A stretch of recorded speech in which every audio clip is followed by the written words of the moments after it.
Like the rocks that break the waves, Highlanders have weathered many storms.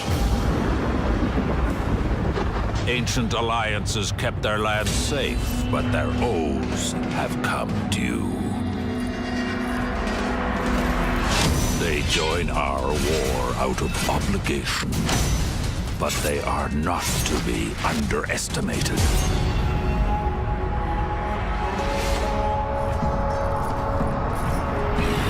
Their claymore is the heaviest sword ever wielded. It can cut down even the most armored warrior. The elements battering their lands have made them strong. War has made them deadly.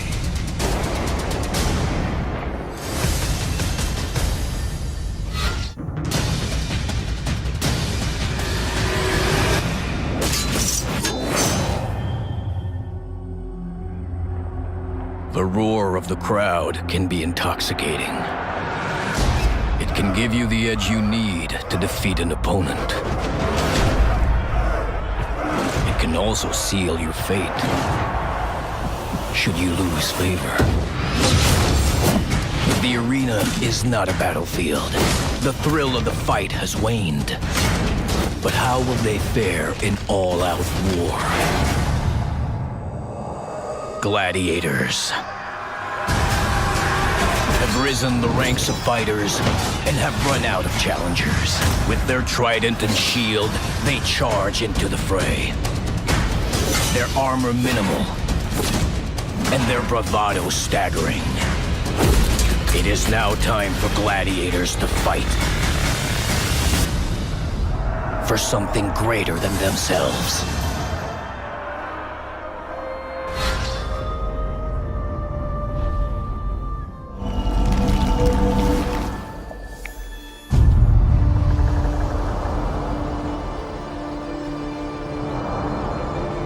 A new season in For Honor means a lot of different things, from new heroes, new maps, a total revamp of the look and feel. It's the first time we do a season that big. We introduced the tournaments and ranking.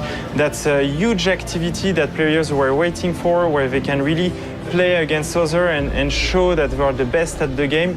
So it's the biggest season we've ever done, so I'm super excited to see the reception about that.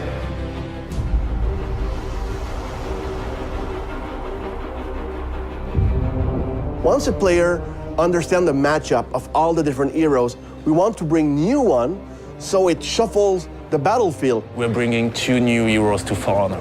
A new Viking, the Highlander, but also from the deep south of the Roman Empire, we're bringing you the Gladiator. How it works on For Honor is that the new heroes are available at the beginning of the new season for the season pass owner, and 1 week after that, everybody can access them. So with Season 3, Grudge and Glory, we're introducing two brand new maps. One that is the Sentinel, that is a ruined castle that still has one big tower standing. The Sentinel comes with a ballista, so you can shoot other players on a medieval battleground, so it's super cool. The other one is the Viking village. It's really capture the feeling of that raiders Viking village up in the north in a cove by the water. So we're adding a new rarity level mostly for the players that already completed their heroes, that want to get new visuals also for their armor or for their weapon, but also to get different statistics. At each new season, we have a breadth of new players coming into the game, so we shorten also the progression for them. So the first levels, the first rarities are easier to access, and then we have the high rarities that are more for the long-term players, so then everybody can find something cool to do with their heroes. We're bringing the first step of our competitive experience with tournaments in duel and ranking. We organized close to 15 tournaments before the game even shipped. So for us, doing tournaments is a normal thing.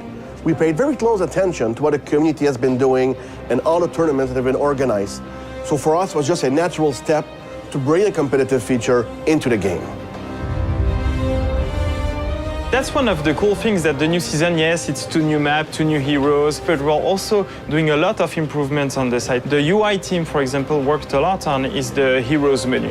So now when you select an execution, when you select an emote, you can see, you can play with it, and that's a really cool thing the team was working on. We've taken a close look at some of our existing maps, and we've looked at how their arena duels were behaving. We've made some of those arenas bigger, we've removed some traps, we've made them less lethal to improve the player experience while playing in duel in those maps.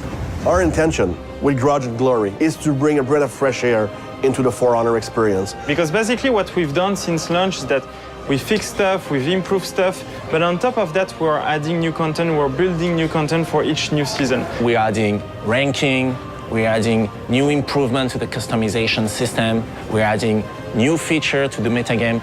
We really want to demonstrate our long-term support and commitment to the game, and that starts with Season 3.